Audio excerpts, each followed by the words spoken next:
প্রিয় দর্শক শ্রোতা, আসসালামু আলাইকুম। যে যেখানে আছেন নিশ্চয়ই ভালো আছেন। বাংলাদেশে এখন অস্থির সময় যাচ্ছে। অনেকেই উদ্বেগ উৎকণ্ঠার ভিতরে কি হয়ে যায়, কখন কি হচ্ছে না হচ্ছে। এর ভিতরে নতুন করে সংযোজিত হয়েছে গণমাধ্যমে যারা কথা বলেন, সাংবাদিক, রাজনৈতিক বিশ্লেষক, তাদের ধারণা ডক্টর ইউনূসের যে রাজমহল, তার যে প্রাসাদের যে অন্দরমহল, সেই অন্দরমহলে আন্তঃকন্দলের আগুন এখন দাউ দাউ করে জ্বলে উঠেছে। আগুনের বহ্নিশিখা প্রকাশিত হচ্ছে তাকে যারা নিয়োগ দিয়েছে এবং তিনি যাদেরকে দিয়ে রাজনৈতিক দল করেছেন তাদের বিভিন্ন বক্তৃতা বিবৃতিতে। আমরা সেই বিষয়গুলো একটু শুনে আসি। নির্বাচন সংস্কার ডিজিএফআই নিয়ে কি বললেন তার দলের গুরুত্বপূর্ণ নেতা।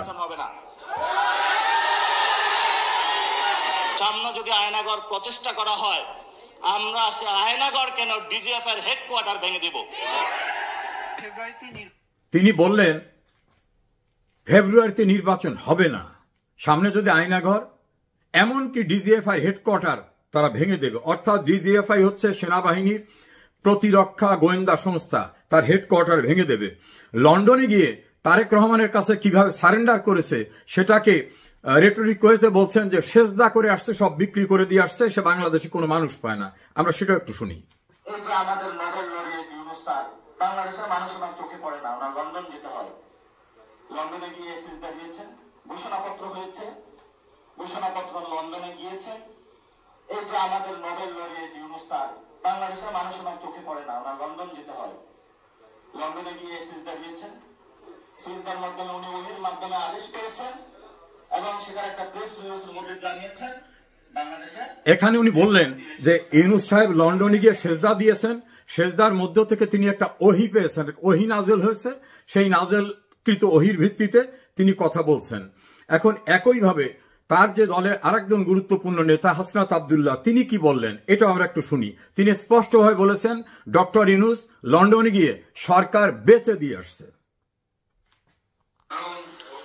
যাকে অভ্যুত্থানের পরে রাষ্ট্রপ্রধান বানানো হয়েছে, উনি লন্ডনে গিয়ে হচ্ছে সিজদা করে আসেন।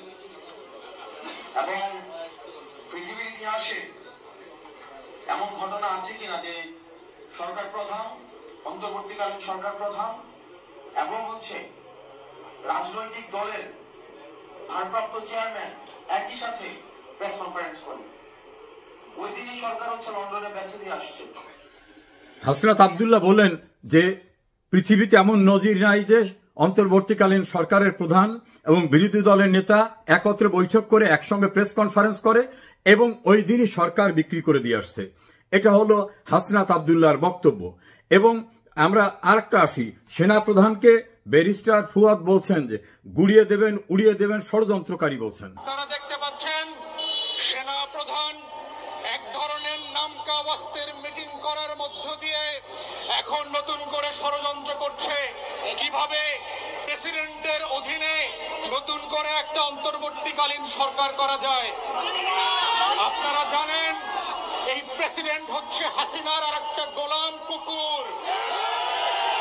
এক কুকুরের বাচ্চা দিয়ে আর এক কুকুরকে স্বাধীন করা যাবে না। আমরা যখন কুকুরকে দেশ ছাড়া করেছি, কুকুরের বংশ সহ উৎখাত করে দেশ ছাড়া করবে। ব্যারিস্টার ফুয়াদ তিনি এবি পার্টির সাধারণ সম্পাদক, তিনি প্রধানমন্ত্রী শেখ হাসিনাকে উল্লেখ করে বলেছেন এবং রাষ্ট্রপতিকে যে ভাষায় তিনি বকাবকি করেছেন আমি আর সেটা উচ্চারণ করতে চাই না, এবং সেনাপ্রধান সম্পর্কে সুনির্দিষ্টভাবে বলেছেন যে সে ষড়যন্ত্র করছে। শুধু সেইখানে না, নাসিরউদ্দিন পাটোয়ারি এই সেনাবাহিনী সম্পর্কে আরো ভয়ঙ্কর একটা মন্তব্য করেছেন, আমি উচ্চারণ না করে আপনাদের শোনাই। এই যে আমাদের আর্মি ভাইরা, হাতে শুধু অস্ত্র থাকতে হয় না, মাথায় কিছু গিলু থাকতে হয়। না বুঝে সংবিধান, না বুঝে স্টেট, বিভিন্ন দেশ থেকে গিয়ে একটু ঘুরে ফিরে কিন্তু অস্ত্রের প্রদর্শনী থেকে কিছু অস্ত্র নিয়ে আসে, আর নিয়ে আসা মাথায় গিলু না থাকার কারণে অস্ত্রটা চালায় জনগণের উপরে। কি অদ্ভুত একটা বাহিনী, কি অদ্ভুত গোয়েন্দা সংস্থা। আপনার মাথার মধ্যে যদি ন্যূনতম কমন সেন্স থাকতো, আপনি আয়নাঘর বানাইতে পারতেন না। এইখানে তিনি বললেন যে গোটা বাহিনীকে, গোটা সেনাবাহিনীকে বলছেন যে এদের মাথায় কোনো ঘিলু নাই, ন্যূনতম কমন সেন্স নাই, বিদেশ থেকে কয়েকটা অস্ত্র নিয়ে আসে, ট্রেনিং নিয়ে আসে, সেই অস্ত্রটা মানুষের উপর চালায়। গোটা সেনাবাহিনীর মাথায় ঘিলু নাই, এটা পরিষ্কারভাবে তিনি বললেন। আর ডিজিএফআই হেডকোয়ার্টার উড়িয়ে দেবেন। আর এক দলের সেক্রেটারি ব্যারিস্টার ফুয়াদ তো বললেন, যে ভাষায় বলেছেন আপনারা শুনেছেন। আর ফেব্রুয়ারির কথিত নির্বাচনের তারিখ বললেন ফেব্রুয়ারিতে নির্বাচন হবে না। এবং তারা দুজনই, নাসিরউদ্দিন পাটোয়ারি এবং হাসনাত আবদুল্লাহ বললেন লন্ডনে গিয়ে ডক্টর ইউনূস সেজদা করেছেন, সেজদা করে সরকার বেচাকেনা করে দিয়ে আসছেন। এখন এই ইউনূসকে, এই ইউনূসের নিয়োগকর্তা তো এই এনসিপি, এই ছাত্র আন্দোলনকারীরা। হঠাৎ কি হলো? একেবারেই সব রিভার্স হয়ে গেল। সম্পর্কের অবনতি এমন জায়গায় চলে গেছে যে এখন তাদের আর নাকি মুখ দেখা দেখি নাই। তাদের কথিত জুলাই ঘোষণায় নেতৃবৃন্দরা তারা কক্সবাজারে গিয়ে অবকাশ যাপনে চলে গেলেন। তাদের নাকি ভালো করে ইনভাইটও করা হয়নি। তারা এখন অভিযোগ করছেন যে আমরা করেছি আন্দোলন, ওই ঘোষণার মঞ্চে আমরা থাকবো, সেখানে কেন রাজনৈতিক দলের নেতৃবৃন্দ? এবং একটু সূত্র জানায় তাদের নাকি 2 থেকে 3 জনাকে মাত্র নিমন্ত্রণ পত্র দেওয়া হয়েছে। ওরা বলছে যে আমরাই তো সব, আমরা এখন 2টা নিমন্ত্রণ পত্র নিয়ে যাব, আমরা ওখানে গেলামই না। অবকাশ যাপনে কক্সবাজারে চলে গেছে। রাখি বন্ধন ছিন্ন হয়ে গেছে। এখন মহাবিরহ 2 পক্ষের মধ্যে। আলটিমেটলি কি হতে যাচ্ছে? ডক্টর ইউনূস সম্পর্কে এই তরুণ ছাত্ররা বা যারা নতুন উদ্যোক্তা, তাদের ধারণা ছিল না। একাধিক ব্যক্তি বাংলাদেশের গণমাধ্যমে বলছেন, যারা কেউ আমলিক করে না, যে ইউনূস নিজে লোভী, সে নিজেরটা ছাড়া কিছু বোঝে না। সাংবাদিক এম এ আজিজ, মঞ্জুর ইসলাম পান্না, মাসুদ কামাল, তৃতীয় মাত্রা জিল্লুর রহমান, আরো অনেকে পরিষ্কারভাবে বলছেন যে এই ব্যক্তি নিজেরটা ছাড়া কোনো কিছু বোঝেন নাই। কিভাবে? নিজের উপরে যে দুর্নীতির মামলা ছিল, মামলাগুলো প্রত্যাহার করে নিয়েছেন। 666 কোটি টাকা ট্যাক্স পাবে সরকার, সেই ট্যাক্স নিজে মওকুফ করেছেন। তার প্রতিষ্ঠান আগামীতে 5 বছর ট্যাক্স দেওয়া লাগবে না, সে ব্যবস্থা করে নিয়েছেন। নিজের গ্রামীণ বিশ্ববিদ্যালয় নিয়েছেন, ডিজিটাল ওয়ালেট নিয়েছেন, এবং গ্রামীণ ব্যাংকের রাষ্ট্রের মালিকানার অংশটা কমিয়ে নিরঙ্কুশভাবে নিজের জায়গায় নিয়েছেন। আপন ভাতিজাকে ডেপুটি প্রেস সেক্রেটারি করেছেন। লামিয়া মোর্শেদ তার সঙ্গে কাজ করত, তাকে এনে সচিবের পদমর্যাদায় বসিয়েছেন। স্বাস্থ্য উপদেষ্টা করেছেন। আমেরিকার সঙ্গে সম্পৃক্ত উনি, আমেরিকার যারা বসবাস করে ওখানকার নাগরিক, তাদের ওখান থেকে অনেককে নিয়ে এসে বিভিন্ন দায়িত্ব দিয়ে বসিয়েছেন। এমনকি কনস্টিটিউশন পারমিট করে না এমন সকল জায়গায় তিনি বসিয়েছেন। নিজের সব কাজ সিদ্ধি হয়ে গেছে। এখন উনি ওনার নিয়োগকর্তা, যাদের নিয়ে গর্ব করে বলতেন আমি কতদিন থাকবো এটা আমার নিয়োগকর্তারা জানে, যারা আমাকে নিয়োগ দিয়েছে। এখন নিয়োগকর্তারা বলছেন উনি বেঈমান, উনি গাদ্দার, উনি মুনাফিক। এই 3টি শব্দ তারা বিভিন্ন বক্তৃতায় ব্যবহার করছেন। আমি সময়ের সংক্ষিপ্ততার জন্য সেই ভিডিওগুলো শোনালাম না। তারা বলছেন যে এই ইউনূস গাদ্দার, এ বেঈমান, এ বিশ্বাসঘাতক। এই কথাগুলো শেখ হাসিনা অনেক আগে বলেছিল যে এ লোভী, এ নিজেরটা ছাড়া কিছু বোঝে নাই। তখন এরা মনে করছে সপ্ত আসমান থেকে নেমে আসছে, অন্য গ্রহ থেকে নেমে আসছে এই ডক্টর মোহাম্মদ ইউনূস। কি সুন্দর হাসে, কথা বলে, কি সুন্দর অর্ডিনারি পোশাক পরে, কি নির্মোহ। এখন বোঝা গেছে নির্মোহ কি। আন্তকন্দল এমন জায়গায় গেছে যে ইউনূসের একজন অ্যাডভাইজার সৈয়দ রেজওয়ানা, তিনি বলছেন যে এনসিপি কি বললো না বলতে কিছু যায় আসে না, ইলেকশন হবে। 1 সপ্তাহ আগেও কি এনসিপি সম্পর্কে এই ভাষায় কথা বলা যেত? ইউনূসের প্রেস সেক্রেটারি তিনি বলছেন যে নির্বাচন হবেই। এই ঔদ্ধত্য কি দেখাতে পারত কদিন আগেও? নিয়োগকর্তাদের ইচ্ছার বিরুদ্ধে কথা বলছে। অন্যদিকে এই নিয়োগকর্তাদের কেউ কেউ কি জঘন্য ভাষায় বিএনপির ভারপ্রাপ্ত চেয়ারম্যান তারেক রহমানের নামের সঙ্গে একটা ফিমেল জেন্ডার যুক্ত করে জঘন্য ভাষায় গালিগালাজ করছেন। এমনকি বেগম খালেদা জিয়ার সম্পর্কে, এমনকি মিছিল দিয়ে বলছেন চাঁদা আদায় হয় পল্টনে, চলে যায় লন্ডনে। আর ডক্টর জনাব তারেক রহমানের নামের পিছনে খুবই আপত্তিকর একটা শব্দ ব্যবহার করে স্লোগান দিয়েছেন। বলেছেন সারা বাংলাদেশ তারা দখল করতেছে, গরুরহাট, বাস স্ট্যান্ড, টেম্পু স্ট্যান্ড, এ দখলবাজ, এদের ক্ষমতা আসতে দেওয়া হবে না। এমনকি মিটফোর্ডে পাথর দিয়ে একজনকে নির্মমভাবে চাঁদা না দেওয়ার দায়ে মেরে ফেলার ঘটনা উল্লেখ করে তারা বলছেন যে আমরা এক পক্ষকে তাড়িয়েছি আর একজনকে ক্ষমতা আনার জন্য না। যে ভাষায় ঢাকা ইউনিভার্সিটিতে ফিমেল একটা মেল অর্গান উল্লেখ করে যে স্লোগান বিএনপির বিরুদ্ধে দিয়েছে, আমার মনে হয় না বাংলাদেশের ইতিহাসে কখনো এমন শব্দ দিয়ে কোন স্লোগান হয়েছে। একই ভাষায় জামাত ইসলামী ও বিএনপিকে গালিগালাজ করেছে অশ্লীল অশ্রাব্য ভাষায়, এবং বলা হয়েছে সারা দেশ লুটপাট করছে যারা, তারা ক্ষমতায় আসবে এটা যেন তারা না ভাবে। এভাবে এনসিপি, জামাত, বিএনপি পরস্পরকে শালীনতা শিষ্টাচার বহির্ভূত ভাষায় গালিগালাজ করেছেন, যেটা বাংলাদেশে দীর্ঘদিন বিরোধ থাকা সত্ত্বেও আওয়ামী লীগ, বিএনপি, জাতীয় পার্টি, জামাত এরাও বোধহয় কেউ কোনোদিন এই ভাষা ব্যবহার করে কোন রাজনৈতিক নেতাদেরকে, প্রতিপক্ষকে কোনোভাবে গালিগালাজ করেনি। আর সারা দেশে যাতে বিএনপির ইমেজ সংকট চরম হয় সেজন্য জামাত ইসলামী মোটামুটি বিএনপিকে চাঁদাবাজের দল, বাজারঘাট দখল করা, বাড়ি দখল করা, মাছের গেট দখল করা, টেম্পো স্ট্যান্ড দখল করা, এই দখলবাজ হিসাবে মোটামুটি তাদেরকে বিভিন্ন জায়গায় জেনারেলাইজ করে ফেলছে। আবার বিএনপি বিষয় বলছেন যারা ৭১ অপরাধ করেছে, যুদ্ধ অপরাধী, যারা ৭১ বাংলাদেশ চায় নাই, তারাই দেশে ক্ষমতা আসতে পারবে না। আর মধ্যবর্তী থেকে এই এনসিপি দুই গ্রুপকে নানা কথা বলছেন। এনসিপির মাহফুজ আলম, যাকে সক্রেটিস বলা হয়, তিনি তো বলছেন যে ৭১ সালের দায় যাদের কাঁধে রয়েছে তারা নতুন করে কোনো কিছু চিন্তা করতে পারবে না। আবার জামাতের নায়েবে আমির ডক্টর মোহাম্মদ আবদুল্লাহ তাহের, তিনি বিএনপির এক নেতাকে পরিষ্কারভাবে বলছেন যে এনসিপির প্রধান যিনি, ও তো আমাদের তৈরি, আমরা ওকে গ্রোন আপ করেছি, নাহিদ ইসলামের কথা বলেছেন। তাহলে এনসিপি তাদের তৈরি।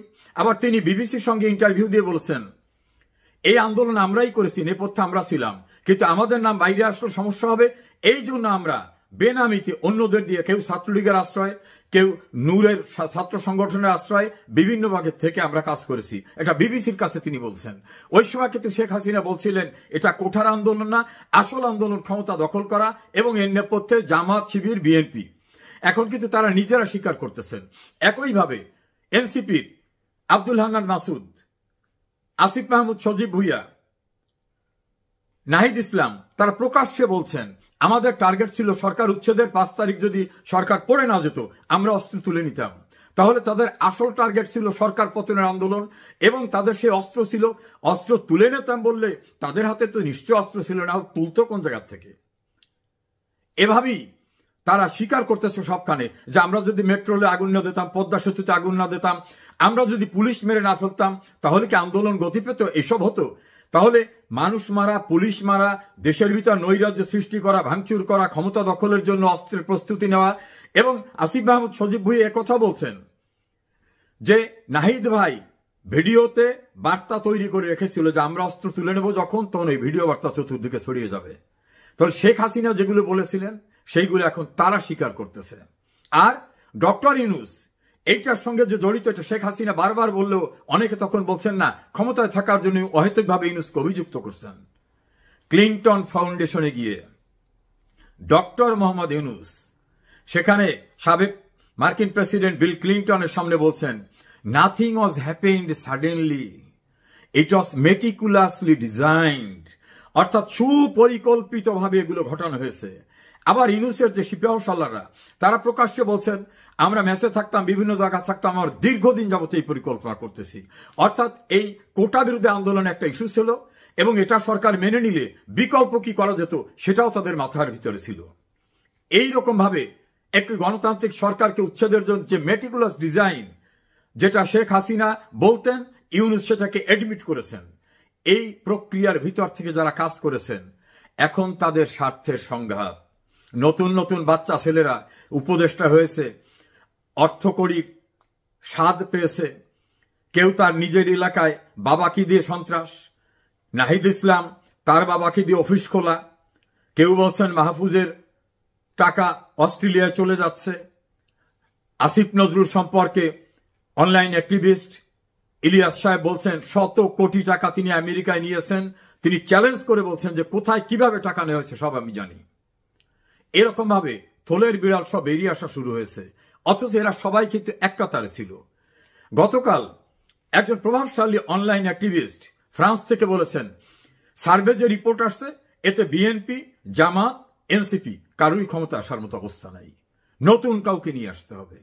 তিনি তার অ্যাসেসমেন্টে বুঝেছেন যে এদের কারো এখন ইমেজ ভালো না।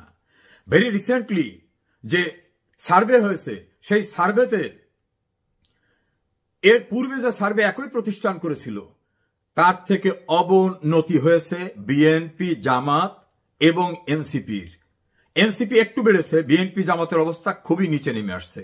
অর্থাৎ এই দুই সংগঠনের যে প্রচন্ডভাবে ইমেজ সংকট, মানুষ তাদের কাছ থেকে মুখ ফিরিয়ে নিচ্ছে, মানুষের প্রত্যাশা পূরণ হবে না এদের দ্বারা, এটা মানুষ বুঝেছে।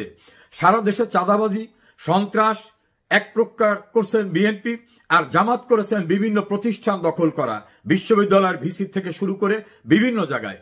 ফলে দখলের যে একটা কম্পিটিশন হয়েছে, আর ইউনুসের পার্টির যারা তারা করছেন টাকা দেওয়া খোল, টাকা নেওয়াটা।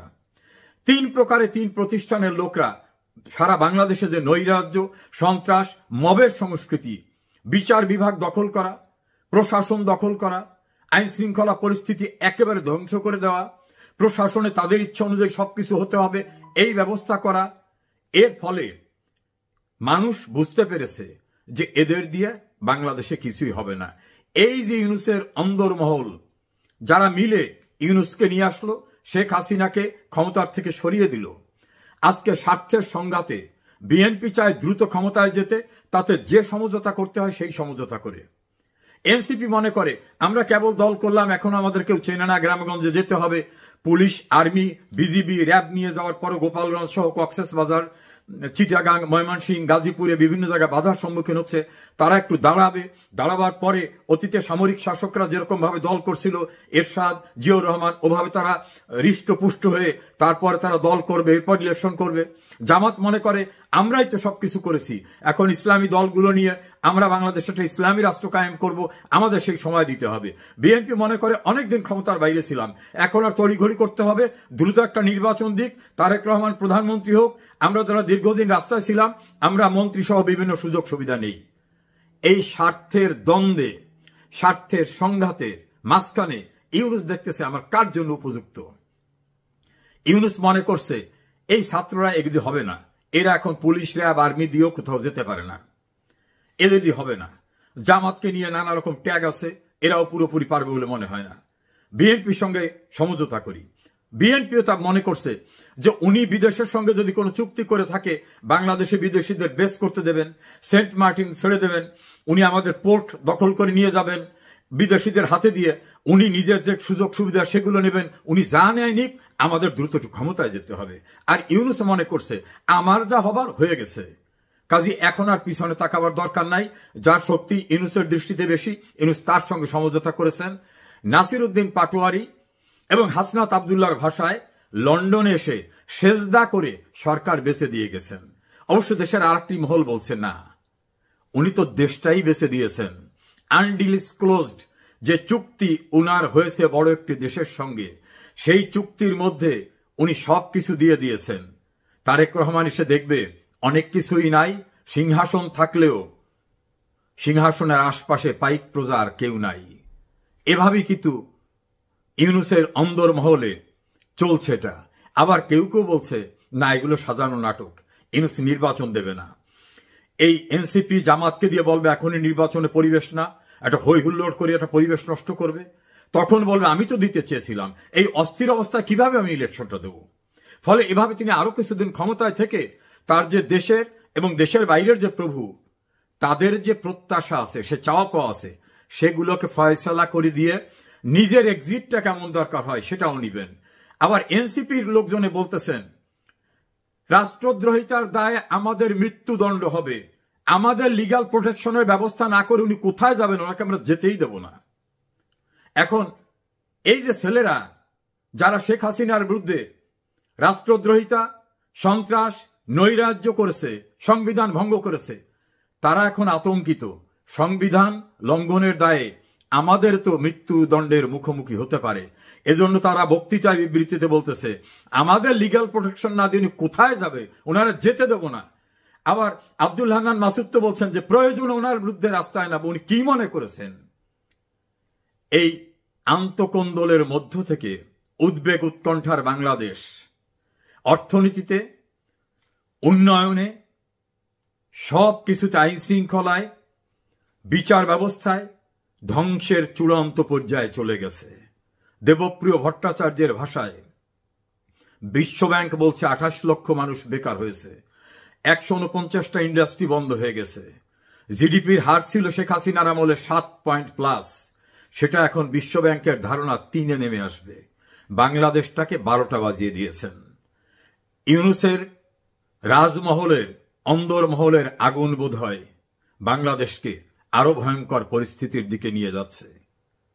কি হতে যাচ্ছে আমরা অপেক্ষা করি।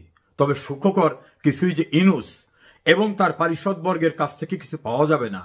মানুষ যখন সবাই বলতেছে যে এর চেয়ে শেখ হাসিনা ভালো ছিল, সেই জায়গাটা এখন যুক্তিগ্রাহ্যভাবে সবাই গ্রহণ করছে। কিন্তু দেশটাকে কতটা ধ্বংসের ভিতরে চূড়ান্ত পর্যায়ে নিয়ে ইউনূস পরিত্রাণ দেবেন অথবা অনাকাঙ্ক্ষিত কি ঘটনা ঘটে যায়, সেটাই এখন দেখার অপেক্ষায় থাকতে হবে আমাদের।